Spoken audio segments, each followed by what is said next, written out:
दुनिया भर में रेलवे को महफूज तरीन सफर कहा जाता है। और अगर हम बात करते हैं पाकिस्तान की, तो बानी पाकिस्तान कायद आजम मोहम्मद जिन्ना जो है वो उनका जो पसंदीदा सफर था वो रेलवे का होता था। और वो रेलवे में सफर को तरजीह देते थे। मुख्तलिफ सियासतदान, मुख्तलिफ मजहबी जमातों के रहनुमा, स्कॉलर, रूहानी शख्सियात, मुख्तलिफ वो जो है औलिया कराम के दरबारों से जो वाबस्ता है। गद्दी नशीन गद्दी नशीन भी दो किस्म के होते हैं। एक तो वो होते हैं कि जो बहुत ज़्यादा जो है बेशकीमत गाड़ियों में घूमते हैं। कुछ सादा फ़कीर दरवेश टाइप के होते हैं, लेकिन तरजीह देते हैं रेलवे को। देखिए, रेलवे की जानिब से माशाल्लाह नई सी नई जो है वो ट्रेनें मुतारिफ करवाई जा रही हैं। पटरियाँ वही हैं। बहरहाल जो है बिजनेस क्लास, ग्रीन लाइन, मुख्तलिफ ट्रेनें करें। अभी भी जो है पिछली जो है एक नई लाइन जो है वो रेलवे जो ट्रेन जो है वो लॉन्च की गई है। लेकिन सूरत हाल क्या है? देखिए, स्लीपर क्लास सबसे महंगा तरीन टिकट होता है पाकिस्तान रेलवे का जो है, जिसके अंदर आपको जो है वो अंदर वॉशरूम की सहूलत भी हासिल होती है। और एक बेहतरीन किस्म का सोफा किस्म का जो है वो बेड होता है। इसमें जो है वो दो किस्म के होते हैं। एक चार अफराद के लिए होता है और एक दो अफराद के लिए होता है। और इससे इंतहाई महफूज, सबसे कीमती और बेहतरीन सफर किया जाता है। कुछ देर कबल जो है मेरे पास एक वीडियो आई है, कराची एक्सप्रेस जो कराची से लाहौर जा रही है। और उसमें जो सफर कर रहे हैं कराची के रिलैक्साबाद के इलाके में हजरत बाबा ताजुद्दीन औलिया के सिलसिले से वाबस्ता हैं। उनका मिज़ार है यहाँ पर सैयद अमजद अली शहताजी का। और उनकी जो गद्दी नशीन है गाजी मीर सैयद वजाहत अली शहताजी, जो अपने मुरीदीन के साथ जा रहे हैं लाहौर।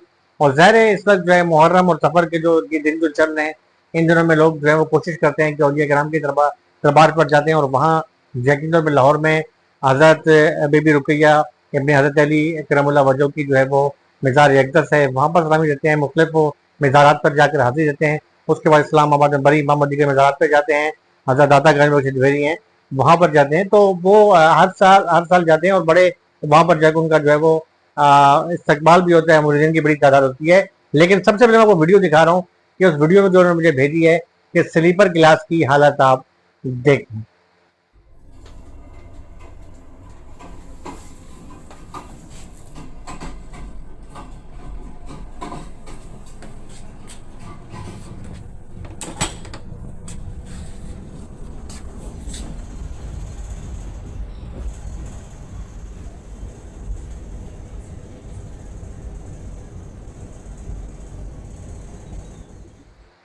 उनसे मेरी कुछ देर पहले बात हुई और चूंकि वो सफर में हैं, उनसे मैंने पूछा कि भाई क्या वजह। उन्होंने कहा कि हनीफ अब्बासी साहब की जो है मैं बड़ी रिस्पेक्ट करता हूँ। और मैंने उनसे गुजारिश की है कि जो डिग रोड रेलवे स्टेशन है इसका नाम जो है हजरत ताजुद्दीन बाबा औलिया के नाम पर जो है वो रखा जाए।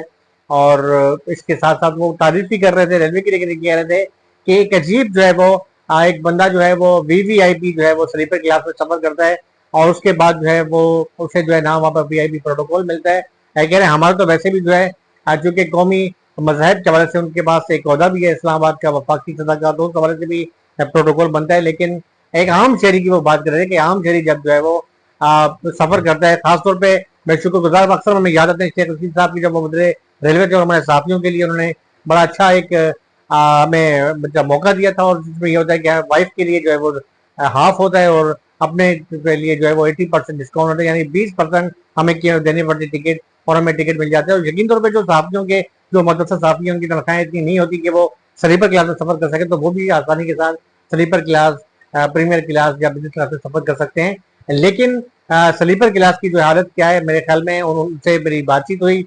और मैं उनसे जो उसकी मेरी बातचीत हुई है वो मैं आपको सुना दूं, बल्कि उनसे मैं बात करता हूँ कि शाह साहब, अस्सलाम वालेकुम। शाह साहब, ये बताएं कि इस वक्त जो है आप जो सफर कर रहे हैं इस पे मुझे हमें बताएं कि क्या सूरत हाल है कराची एक्सप्रेस में। और मामला जो आप बता रहे हैं कि बहुत ज्यादा जो है वो नाकिस सूरत हाल है और सफाई का इंतजाम नहीं है, इस हवाले से बताएं।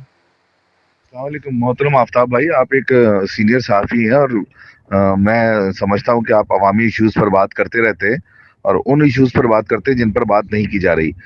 मेरा सफ़र रेलवे में होता है और मैं महीने में एक दफ़ा ज़रूर रेल में सफ़र करता हूं मेरे।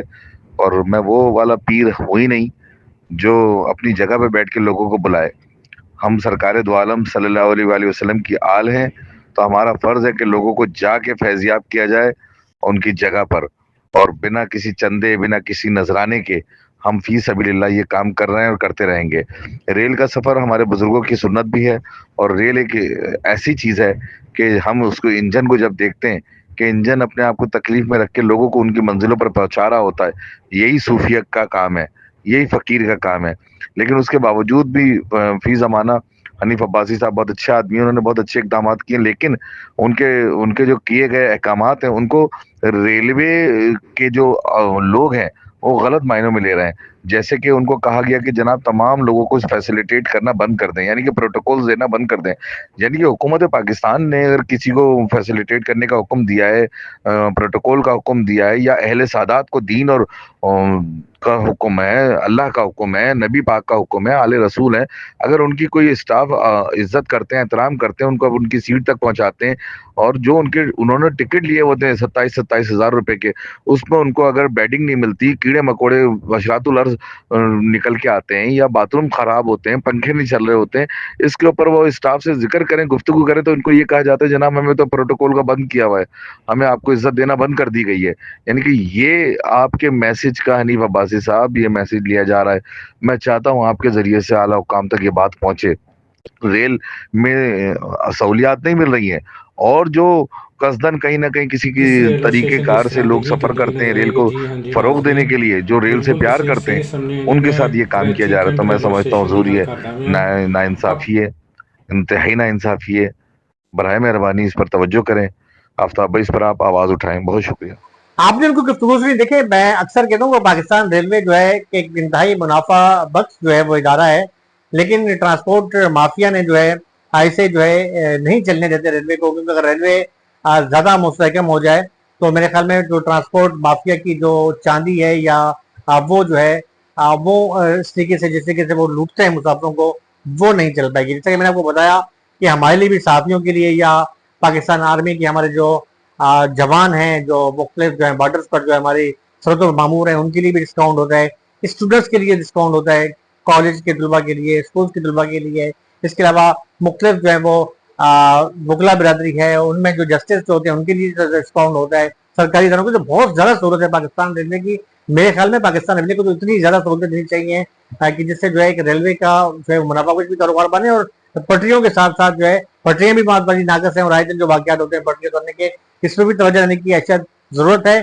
और खासतौर पर जो आपने अभी जो वीडियो देखी और हमारी जो बातचीत हुई है पीर सैयद वजाहत अली शाह साहब कारी साहब से, उनसे उन्होंने जो निशानदेही की है कि इस पर भी रेलवे हनीफ अब्बासी साहब को जो है गौर करना चाहिए, और खास तौर पे जो है अपनी जो चाहे वो बिजनेस क्लास हो, चाहे वो कराची एक्सप्रेस हो, मिलत एक्सप्रेस हो। देखिए, एक तो प्राइवेट पार्टनरशिप पर मुख्तलिफ ट्रेन दी जा चुकी हैं, उनकी तो बात नहीं करेंगे कि वो प्राइवेट है, लेकिन बहरहाल उस पर भी जो है कोई चेक एंड बैलेंस लाजमी होना चाहिए पाकिस्तान रेलवे की जानब से, कि वहाँ भी जो सफदर एक्सप्रेस है वो प्राइवेट है, तो उस पर भी जो है चेक एंड बैलेंस होना चाहिए। लेकिन साथ साथ जो सरकारी ट्रेनें हैं उन पर भी होनी चाहिए कि आप जो है वो सफाई का जो है कम से कम जो है वो मुसाफिर जब भारी भरकम किराया दे के आता है वहां पर, तो उसे जो है ये हक हासिल है कि उसे जो है मुकम्मल तौर पर सहूलियात फराहम की जाएं, और वहाँ पर जो स्टाफ जो है वो अलर्ट रहे, और ताकि जो है कोई शिकायत का मौका ना मिले।